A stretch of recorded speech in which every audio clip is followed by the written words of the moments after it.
Salam hörmətli müəllimlər, hər vaxtınız xeyir olsun. Hər birinizi salamlayıram. Gününüz uğurlu keçsin inşallah. Hər birinizə bol-bol şans, uğur diləyirəm. Mən Eltar Hazırlıq Mərkəzinin kurikulum üzrə təlimçisi Nərmin Əzzova. Dəyərli müəllimlər, bugünkü izahımız çox faydalı və demək olar ki, bütün müdavimlərin hər zamanda testdə qarışdırdığı həmin o taksonomiya mərhələsinin, həmin bu 3 dənə mərhələsinin əsaslandırma feili haqqında sizə ətraflı məlumat verəcəm və illərdir ki, belə deyək də, müşahidələrimə əsasən ən çox da imtahana, hətta bir neçə gün bundan öncə sertifikasiya imtahanına təşkil edilir Naxçıvan müəllimlər üçün. Orada da həmin bu əsaslandırma feili imtahana salmışlar və ümumiyyətlə hər il taksonomiya mərhələsindən müdavimlərə bir və yaxud da ki, 2 sual düşür. Ən çox da elə məhz MİQ müəllimləri üçün də bu da çox önəmli bir məsələdir və belə bir icah çəkmək istədiyim, dəstək olmaq istədiyim, ümumiyyətlə düşünürəm ki, bu izahlarım faydalı olacaq. Çünki burada çox vacib və əsas məqamları deyəcəm. Ümumiyyətlə hər kəsin qarışdırdığı o vacib məqamları sizin diqqətinizə çatdırmaq istəyirəm. Zəhmət olmasa bir dənə izahımızı bəyənək, kanalımıza abunə olaq və kanalımızın linkini, ümumiyyətlə izahımızı hər kəslə bölüşək ki, hər kəs də faydalana bilsin. Dəyərli yoldaşlar, çox sizi yormadan həmin an izaha keçid etmək istəyirəm.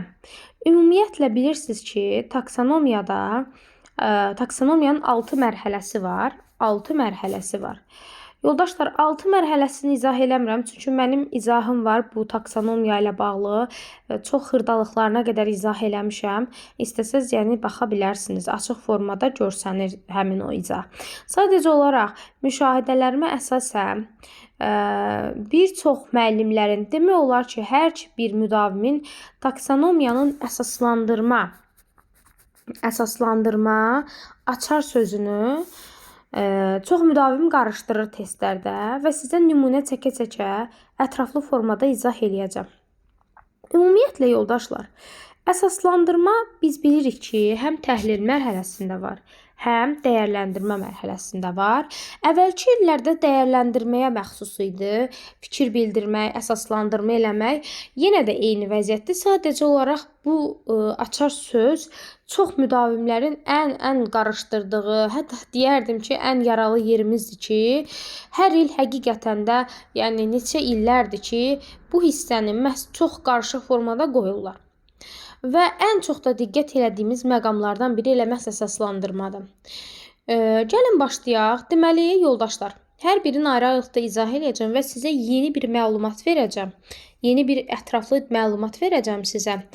Ümumiyyətlə, əsaslandırma sözün biz həm istəsəz Time kitabında yumru orada bir təkər formasında açar sözlər var. Əsaslandırma anlamaq mərhələsində də var. Təhlil mərhələsində də var, dəyərləndirmə mərhələsində var. Kitabda bu söz yazılıb.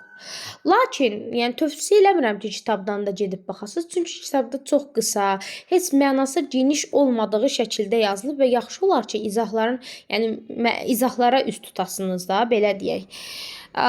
Bəli, indi deyəsiniz ki, müəllim, axı əsaslandırma anlamaqdan nə gəzirdi? Biz təhlil və dəyərləndirmə bilirdik. Yəni bilirəm, bunu mənim öz müdavimlərim də mənə sual verirlər.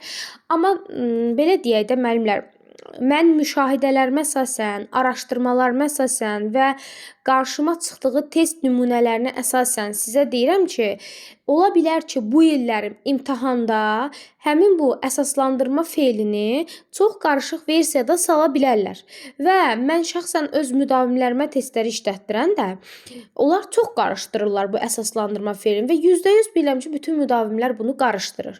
Ona görə də diqqətli olaq, anlamaq mərhələsində də əsaslandırma sözünü görə bilərik. Bəli, əsaslandırma anlamada da var. Düzdür, bu qayda hələ ki heç bir qüvvədə deyil. Yəni məsəl üçün biz bilirik ki, təhlildə, dəyərləndirmədə 100% əsaslandırma sözü var. İndi deyəsiniz ki, ay müəllim, hardan çıxdı bu? Əsaslandırmada anlamaq nə gəzir? Var müəllimlər, var. Və 1-2 test nümunələrində də görmüşəm hətta. Hətta bu söz Time Test Bankının kitabında da var və istəyirəm ki, bu xırdalığı sizlər də biləsiniz. anlama əsaslandırmada var. Amma necə əsaslandırma? Bəli, təhlildə də var. Hər üçünə də nümunə çəkəcəm və heç bir qaranlıq qalan məqamlarınız olmayacaq. Bunu mən sizə söz verirəm. Deməli, əgər qaranlıq qalan məqamlarınız olsa, müəllimlər, videonun rəy bölməsində fikirlərinizi yazarsınız zəhmət olmasa. Ona da uyğun növbəti dəfə həmin bu taksonomiya ilə bağlı yeni bir, belə deyək də, ümumiyyətlə nəyi bilmirsinizsə, orada belə deyək də, rəyləri nəzərə alıb izahlar çəkəcəm inşallah. Anlamaqda niyə görə əsaslandırma oldu, yoldaşlar? Bəli. Anlamaq çox sadə bir versiyada əsaslandırma gəlir bizə. Bunların dərinlikləri və xırdalıqları çox da. Təzə bir qayda olduğuna görə ola bilsin ki, həmin bu anlamağın əsaslandırması çox güman ki, bu il testlərdə qarışdırılıb formada veriləcək. Çünki bu sözlər qarışdırıcıdır. Məsəl üçün sadə bir nümunə çəkək. Deyək ki, tutaq ki, anlamağın açar sözündə, anlamağın əsaslandırmasında yadda saxlayaq ki, hazır qayda üzərində, baxın, hazır qayda üzərində əsaslandırma eləyirəmsə, bu olacaq anlama mərhələsi. Çox sadədir. Məsəl üçün, tutaq ki, deyirik ki, belə deyək də, əsaslandırma daha çox bilirik ki, üzr istəyirəm, anlama daha çox bilirik ki, izah etməklə əlaqəlidir. Nəyinsə səbəb nəticəsini tapmaq, nəyisə təsvir eləmək, oxuduğun şeyi qarşı tərəfə izah eləmək, yəni bu kimi səbəbin tapmaq, hətta anlamada kiçik bir araşdırma da var. Sadəcə olaraq bu daha qabarıq şəkildə özünü göstərmir. Elə məhz əsaslandırma feili də anlamada qabarıq şəkildə özünü göstərmir. Amma ola bilər. Mənim qarşıma testlərdə hətta düşünürəm ki, özüm də bu anlamaqla bağlı testlər tərtib eləyəcəm müdavimlərə. Yəni anlamaqla bağlı yetəri qədər testlər var. Sadəcə bu tip qayda əsasında sual tərtib etmək lazımdır. Və mən onu belə deyək də, sizə hansı nümunə ilə başa sala bilərəm? Məsəl üçün, deyirik ki, şagird, tutaq ki, məsəl üçün bir dənə sadə bir nümunə deyək. Tutaq ki, ətraf mühit niyə çirklənir? Bunun səbəb-nəticə əlaqəsini taparaq fikrinizi əsaslandırın. Bax, suala bax, nümunəyə bax bir dənə. Ətraf mühiti çirkləndirən səbəblər nədir? Fikrinizi əsaslandır. Baxın, yoldaşlar, bunu biz gedib təhlil, anlama dəyərləndirmə götürə bilmərik. O saatı əsaslandırma sözü var deyin. Qaçın bunu ya təhlil, ya dəyərləndirmə götürün, yoldaşlar. Yəni, səhv çıxacaq. Yəni, taksonomiya elə bir dərsdir ki, mən bunu həmişə izahlarımda deyirəm, elə bir dərsdir ki, siz bunu açar sözləri ilə öyrənə bilməyəcəksiniz. Mənasına baxmaq lazımdır. Baxın, görürsünüz, açar sözümüz elə əsaslandırmadır. İndi biz bunu hansı məqamlarda anlama, hansında təhlil, hansında dəyərləndirmə götürək. Məsəl üçün, dedik ki, ətraf mühitin çirklənməsinə nələr, məsəl üçün, belə deyək də, səbəb olur. Fikrinizi əsaslandır. Hazır bir məlumata əsasən, bax, hazır bir məlumat varsa, çox sadə deyə, yəni burada özümüzü təlaşa salmağa ehtiyac yoxdur. Ay, burada təzə bir şey var, biz bunu bilmirik. Əslində biz anlamaq əsaslandırmada, əsaslandırma anlamaqda var imiş. Sadəcə olaraq bunu qabartmırmışlar, amma bu açar söz. Artıq bunu testlərdə mən fikir verirəm və qabardırlar get-gedə.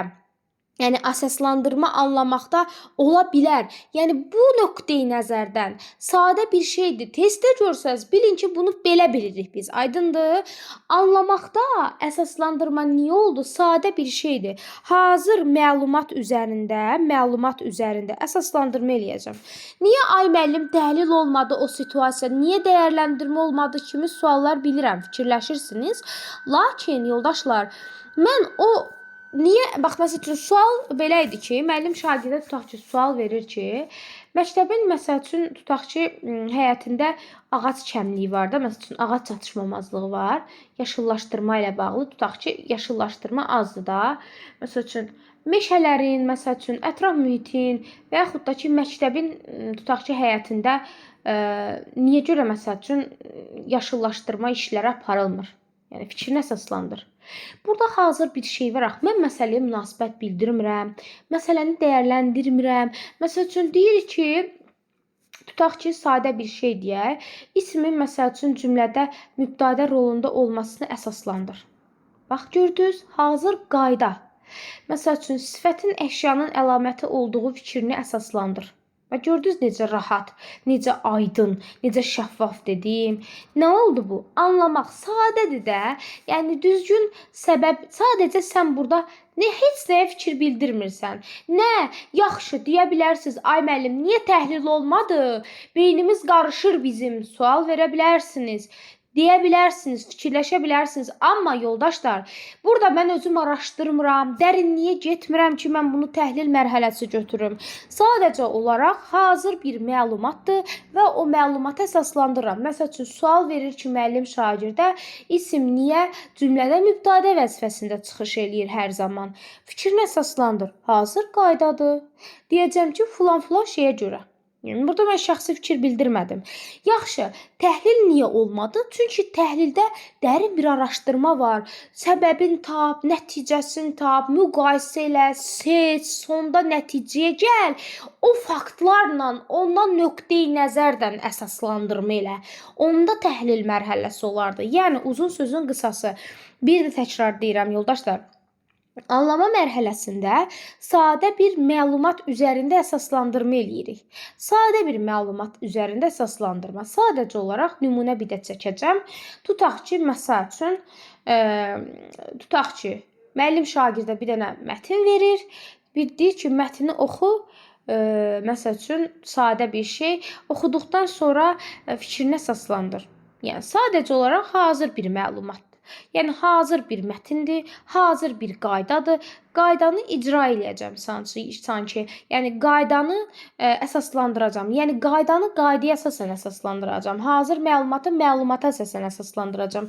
Yoldaşlar, burada özüm araşdırdım, əziyyət çəkdim, təhlil elədim, fakt özüm topladım. Yox. Şəxsi fikir istəyir məndən, şəxsi münasibətimi istəyir məndən ki, şəxsi fikir bildir. Burada niyə bu belədir? Buna necə fikir bildirərsən, mövqeyin nədir? Soruşdu məndən? Yox. Yəni, çox cüzidir də, uzatmağa dəyməz, anlamaq çox rahatdır. Bunu məncə tapa bilərik. Sadə bir şey, məsəl üçün, filan şey niyə belə oldu əsaslandır. Filan şey, tutaq ki, məsəl üçün, sadə bir şey deyək də yenə realdan bir situasiya gətirək. Tutaq ki, yağış yağdı, düzdürmü? Yağış yağır, tutaq ki, şəhər çirklənir və yaxud da ki, çirklənir deməyək də, yağış yağır, kanalizasiya sistemləri dolur. Buna səbəb nədir? Fikrini əsaslandır. Bu sadədir. Yəni, sadəcə olaraq, yəni, bu niyə yağış yağdı? Məsəl üçün, niyə kanalizasiya sistemi dolur? Səbəb nəticəsini tapıb fikir əsaslandırana, düzdürmü? Heç də sadə bir şey. Deyirəm ki, yağış yağdığına görə kanalizasiya dolur, evlər çirkləndi. Su qutardı, getdi. Yəni, sadəcə hazır bir şey üstündə əsaslandırma eləyirəm. Aydındır? Yəni, bu anladığımı əsaslandırıram da, belə deyə. Bax, bir də sizə belə bir şey deyim ki, mənə hazır bir məlumat verilirsə qısa şəkildə, yəni, mən bunu başa düşüb əsaslandırmalıyam da, düzdürmü? Başa düşməsəm, məsəl üçün, mətin verir müəllim, mətini oxu, məsəl üçün, oxuduqdan sonra mətini əsaslandırma elə. Düzdürmü? Mən mətni oxumalıyam da, burada da bir müəyyən bir anlama gedir. Mətni oxuyub anlayıb sonra da əsaslandırmalıyam da. Yəni, bu uzun bir, bax, təhlil niyə olmadı? Uzun bir araşdırma deyil. Yəni, bu ola bilməz axı. Təhlilin xüsusiyyətləri belə deyil. Aydındır niyə əsaslandırma? İndi gəlin bir dənə bunu silək.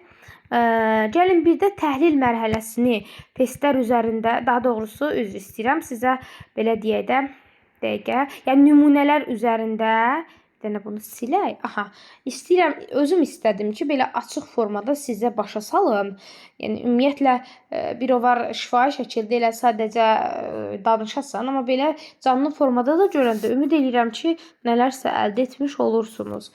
Deməli, gələk təhlil mərhələsi haqqında danışaq. Təhlil mərhələsi.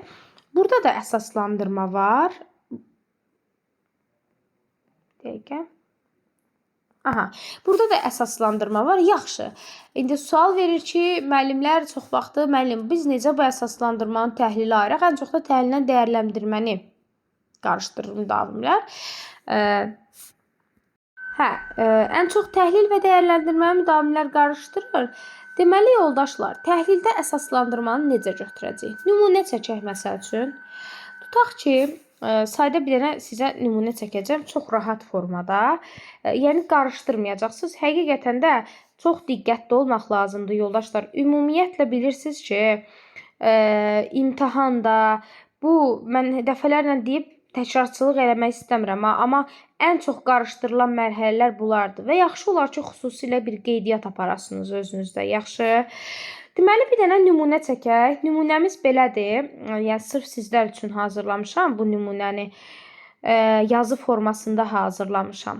Deyir ki, müəllim məsəl üçün deyir şagird iqlim qurşaqlarının kənd təsərrüfatına təsiri mövzusunda qısa məlumat mətni oxuyur. Yəni şagird kənd təsərrüfatı mövzusunda qısa bir məlumat oxuyur. Yəni bir mətin oxuyur da deyək ki, bir kənd təsərrüfatının təsiri mövzusunda bir mövzu var və şagird onu oxumalıdır və daha sonra oxuduqdan sonra ümumiyyətlə kənd təsərrüfatında nələr lazımdır, hansı əmək alətləri lazımdır, hansı belə deyək də kənd təsərrüfatında iqlim, məsəl üçün kənd məhsulları yetişdirən zaman hansı tutaq ki, bizə lazım olan avadanlıqlar nədir, torpağın, iqlimin, qurşağın, hər bir şeyi nəzərə almalıdır və mətinə əsaslanaraq,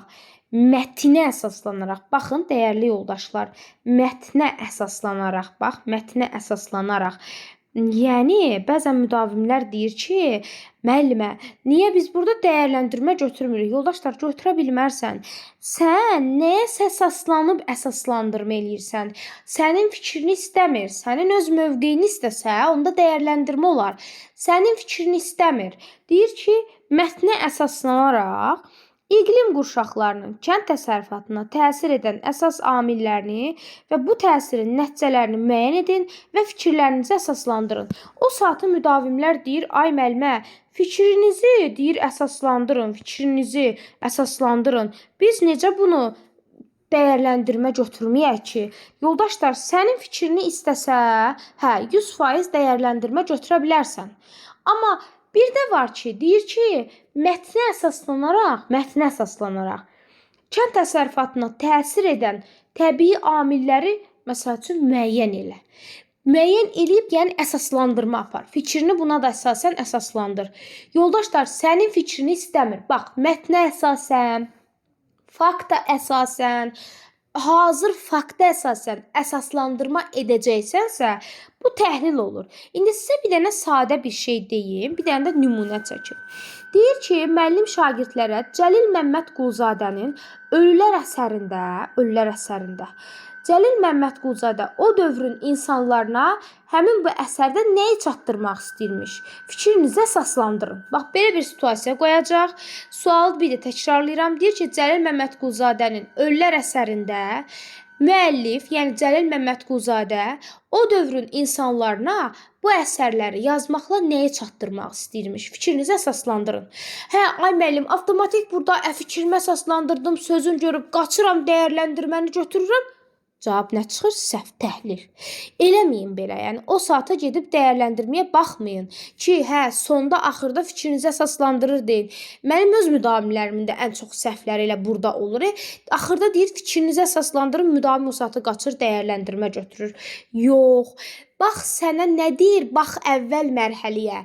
Situasiyanın bir əvvəl hissəsinə bax gör səndən nə istəyir? Deyir ki, mətnə əsaslanaraq fikrini əsaslandır. Yəni, sənin fikrini istəmirəm də. Adam deyir ki, sənin fikrini istəmirəm. Mən müəllifin fikirlərini istəyirəm. Sən əgər, ümumiyyətlə, yoldaşlar, müəllifin mövqeyini tapmaq, baş qəhrəmanın mövqeyi niyə belə oldu, baş qəhrəman bu əsərdə nəyi demək istəyirmiş, müəllif bu əsərlə insanlara nəyi çatdırmaq istəyirmiş, bu kimi sözləri təhlil götürəcək yoldaşlar. Çünki şəxsən gəlin belə danışaq, bizə belə bir sual verir ki, məsəl üçün, müəllim bizə bir sual verir ki, Cəlil Məmmədquluzadə, məsəl üçün, və yaxud da ki, müəllif bu əsəri yazmaqla insanlara nəyi çatdırmaq, nəyi təbliğ eləmək istəyirmiş? İndi düzün deyək də, biz buna hazır cavab verə bilmərik də, düzdürmü? Şəxsi fikir axı bildirə bilmərik. Biz bu zaman neyinirik? Həmin an neyinirik? Araşdırma aparırıq. Niyə? Çünki təhlil etməliyəm də. Təhlil eləməsəm, müəllifin mövqeyini tapa bilərəm. Mən müəllif nəyi demək istəyib, onu oxumalıyam, dərk eləməliyəm, araşdırmalıyam. Müəllif oxucuya nəyi çatdırmaq istəyirmiş, bu əsərdə obraz nəyi eləmək istəyirmiş. Yəni yoldaşlar, bu kimi situasiyalar görsək, bunu təhlil götürəcəyik. Bir də nümunə çəkirəm. Məsəl üçün, şagird faktlara əsasən fikir əsaslandırır. Bax, fakta əsasən fikir əsaslandırmaq, bu da olur təhlil mərhələsi. Hazır faktdır. Mənim fikrimi istəmir. Sadəcə mən fikir, mövqe bildirəndə öz mövqeyimdən çıxış etməyəcəm. Öz mövqeyimdən, yəni sadəcə olaraq faktlar çərçivəsindən hadisəyə yanaşacağam. Müəllif cəhətdən hadisəyə yanaşacağam. Nəyəsə əsaslanaraq hadisəyə yanaşacağam. Ola bilər ki, fakt sözü kəlmə olaraq orada qoyulmaya bilər. Sən özün müəyyən etməlisən ki, uşağın əlində nəyisə hazır bir məlumat var. Hazır. İndi deyəsiniz ki, müəllim, bayaqlarım hazır sözün anlamağa da dediniz. Bu hazır faktı, məlumatı özümüz araşdırıb tapırıqsa, bu təhlil mərhələsi olur. Yəni biz dərindən araşdırma eləyib fakt toplayırıq, sonra fakta əsaslanaraq, əlimdəki faktı irəli sürərək fikir əsaslandırıramsa, bu təhlildir. Aydındır yoldaşlar. Ümid edirəm ki, bundan sonra qarışdırmarsınız. Bir də dəyərləndirmə mərhələsi haqqında qısaca danışmaq istəyirəm. Dəyərləndirmə mərhələsi mənim ən çox sevdiyim mərhələdir. Çünki burada bizim özümüz önəmliyik. Öz fikirlərimiz önəmlidir. Yəni mənim şəxsi mövqeyim, mənim fikrim, sənin fikrin. Ümumiyyətlə bilirsiniz ki, ümumiyyətlə bu dünyada belə deyək də, məncə hər kəsin öz şəxsi fikri var da, düzdürmü? Və məncə də hər kəs öz şəxsi fikrini insanlara qəbul etdirməlidir, həqiqətən. Çünki mən önəmliyəm, mənim fikirlərim səhv də olsa mənim fikirlərim dəyərlidir. Səhv də olsa mənim, çünki dəyərləndirmə mərhələsində kimsə sənin fikirlərini sorğulamır ki, sən səhv və ya düz deyirsən. Bu təhlil mərhələsində var. Çünki mən bayaq dedim axı, faktsız danışa bilmərəm. Nəyəsə əsaslanmadan danışa bilmərəm. Çünki orada səhv və ya düz ola bilər. Amma dəyərləndirmə mərhələsində heç kim sənin fikrini sorğulamır da. Sən səhvsən, düzsən. Sadəcə səndən nə istəyir? Sən öz mövqeyini bildirməlisən. Öz mövqeyini əsaslandırmalısan. Ola bilər burada testlərdə öz kəlməsi düşməyə bilər. Amma məsəl üçün o gün dünən yox, sırağa gün yox, digər gün, yəni 2 may tarixində belə bir sual var idi ki, müəllim sertifikasiya müəllimlərinə düşmüşdü ki, Naxçıvan müəllimlərinə, müəllim şagirdlərə mətin verir və mətni oxuduqdan sonra hər kəs öz mövqeyini əsaslandırmağı tapşırır. Düzdür, burada asan da olub, öz mövqeyi sözü, öz kəlməsi düşüb. Yəni öz sözü, adı konkret orada yazılmışdı kəlmə olaraq. Amma ola bilər kəlmə olaraq da düşməyə bilər bu söz. Aydındır?